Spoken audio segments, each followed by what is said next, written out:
Shoot out के दौरान उमेश पाल पर बमों से हमला करने वाला शख्स था गुड्डू मुस्लिम।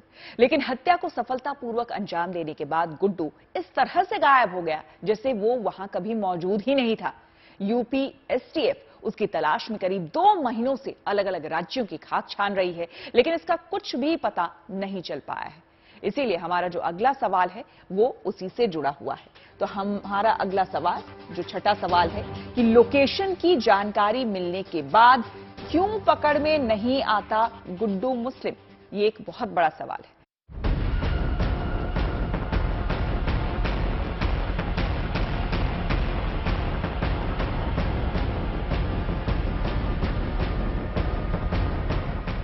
उमेश पाल हत्याकांड में खास अंदाज में बम बरसाता ये शख्स गुड्डू मुस्लिम है, जो 24 फरवरी के दिन मौकाए वारदात पर लगातार बमबाजी कर रहा था। उमेश पाल की सुरक्षा में लगे एक गनर को गुड्डू मुस्लिम ने ही बम से उड़ाया था। उमेश पाल की हत्या के बाद पिछले 62 दिनों से गुड्डू मुस्लिम फरार है।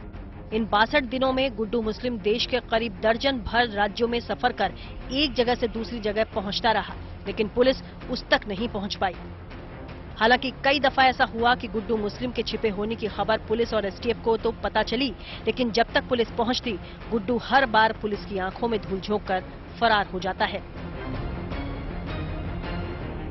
उमेश पाल की हत्या के बाद पता चला कि गुड्डू मुस्लिम पहले मेरठ में अतीक के बहनोई के घर गया था।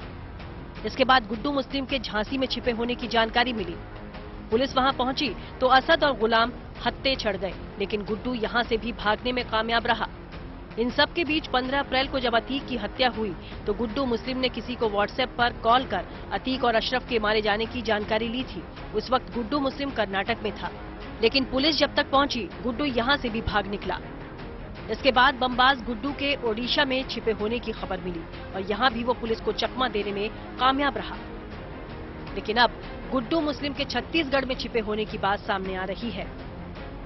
पुलिस से कैसे फरार होना है या पुलिस की गिरफ्त से कैसे बचना है, इसके बारे में जानकारी काफ़ी प्राप्त हो गई होती है और यही कारण होता है कि ये पुलिस के लिए गिरफ्तारी में सरदर्द होते हैं।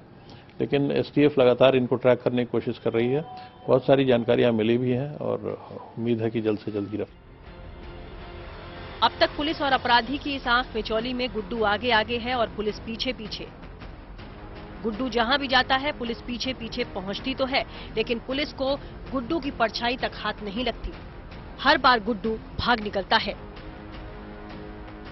लेकिन इस बार गुड्डू मुस्लिम के छत्तीसगढ़ में छिपे होने के पुख्ता सबूत मिले हैं और गुड्डू मुस्लिम की मदद करने वाले की भी पहचान कर ली गई है। मदद करने वाला मीट कारोबारी कुरैशी को रडार पर लिया गया है। कुरैशी का मीट कारोबार छत्तीसगढ़ से लेकर उड़ीसा तक फैला हुआ है।